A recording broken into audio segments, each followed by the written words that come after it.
recovery.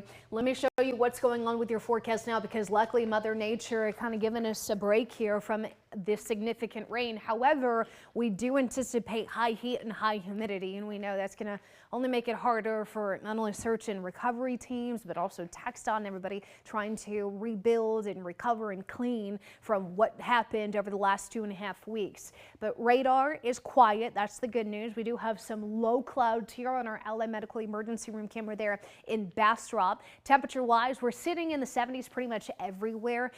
This is normal for us. We're finally getting a more average like July pattern here with 70s and morning clouds and 90s and mostly sunny skies once we hit the afternoon hours. Your forecast high today 96, morning clouds allowing for more sunshine once we get past a little further past sunrise. As far as those highs go area wide, I'll give you a second and find your neighborhood number. Again, pretty seasonal. 97 is average. As far as rainfall goes, big old goose egg, and I'm so grateful to be able to share that with you again. We are not expecting rain today, and I'm hoping that that is a little bit of some relief to those who've got, as mentioned, a long day, long weeks, long months, if not years, of getting everything back to a new normal after those floods. Looking at the Saharan dust, this is still going to be with us today. I'm sure you've noticed it in spots tomorrow.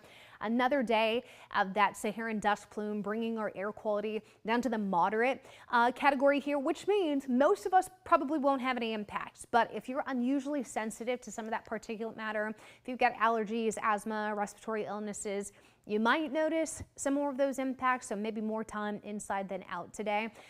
But a lot of this is just going to create that hazy sky. It's not going to be quite as blue once those clouds disappear and allow for the sunshine to break through.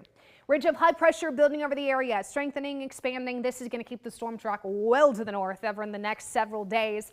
It will kind of wiggle a little bit over the area, but it largely keeps the rain out. The exception to that will be this mess in the northern Gulf.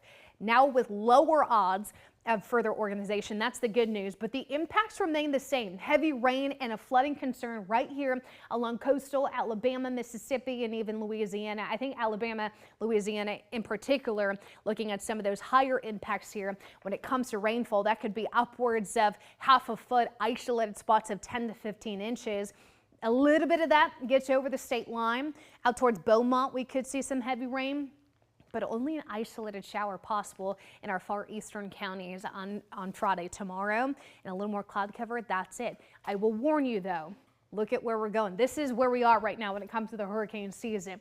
It's not an evenly distributed bell curve here. We see a lot more activity as we get into the later part of the season, so don't let your guard down. We'll just be grateful that we don't have any sort of messy tropical storm or worse coming our direction.